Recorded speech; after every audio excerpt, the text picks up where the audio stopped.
तो आगे का कंसेप्ट समझिए अब क्या हो रहा है। एक बार फिर से देखिए, बीटी बैक्टीरिया से निकाल करके जीन को बीटी कॉटन प्लांट के अंदर डाल दिया गया, जिसका नाम क्या हो गया, बीटी कॉटन। अब ये जेनेटिकली मॉडिफाइड कॉटन प्लांट है। अब आगे देखिए क्या होता है इस प्लांट के अंदर। अब देखिए इस प्लांट के अंदर वो हमारा जीन है, जीन कौन सा हमारा है, क्राई फर्स्ट एसी। ये जो क्राई फर्स्ट एसी जीन है इस प्लांट के अंदर, अब इस जो कॉटन का प्लांट है इसी के अंदर वो प्रोटीन बनाएगा, टॉक्सिक प्रोटीन।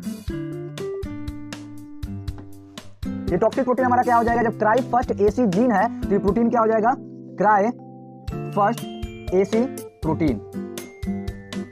यानी जीन का नाम क्राई फर्स्ट एसी है तो प्रोटीन का नाम क्या होगा, क्राई फर्स्ट एसी प्रोटीन। अब ये जो प्रोटीन है इस प्लांट के अंदर बन रहा है, जो बीटी कॉटन का प्लांट है इसी के अंदर क्या हो रहा है, ये जो बीटी कॉटन प्लांट है इसके अंदर ये प्रोटीन अब बन रहा है, जो क्या पहले किसने बना था, बैक्टीरिया के अंदर। अब इस प्लांट के अंदर कॉटन के प्लांट के अंदर ये जीन प्रोटीन बन रहा है, जो कौन सा प्रोटीन हमारा है, ट्राई फर्स्ट एसी प्रोटीन या टॉक्सिक प्रोटीन के नाम से इसको जान सकते हैं। किस फॉर्म में होता है, ये क्रिस्टल के फॉर्म में होता है, ये क्रिस्टल फॉर्म में पाया जाता है, क्रिस्टल फॉर्म में।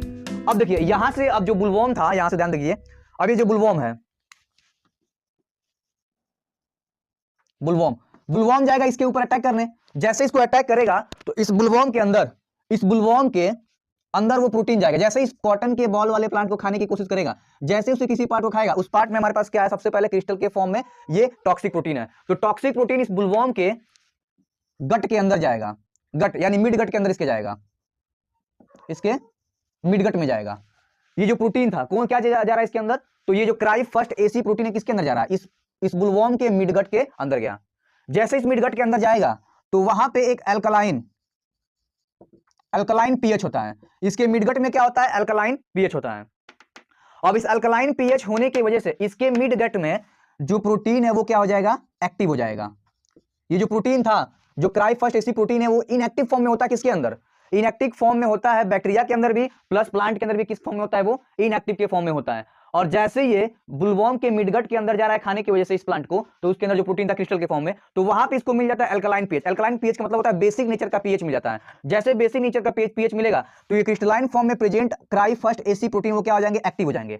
और जैसे एक्टिव होंगे तो समझ लीजिए कि ये उसका क्या है, मिडगट है, ये इंसेट क्या है, मिडगट। मिडगट में यहां पे उसके पास क्या होंगे,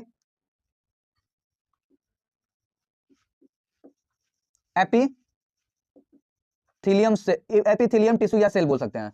तो एपिथेलियम सेल के ऊपर ये जैसे क्रिस्टल के फॉर्म में ये प्रोटीन था, ये एक्टिव हो जाएगा और एक्टिव होकर क्या कर लेगा, ये टॉक्सिक हो जाएगा। टॉक्सिक होने के बाद इसके मिडगट में क्या करने लगता है, पोर करने लगता है, होल बनाने लगता है। इसके मिडगट के एपिथेलियल सेल में क्या करेगा, होल बनाएगा। यहाँ पे क्या बन जा रहा है, होल यानी पोर बन जा रहा है। पोर बनने की वजह से इसकी सेल क्या होने लगेंगी, स्वेलिंग करने लगेंगी और उनके अंदर इंफेक्शन होने लगेगा, जिसके बाद से इसका क्या हो जाएगा, इस बुलवॉर्म का क्या हो जाएगा, लाइसिस हो जाएगा।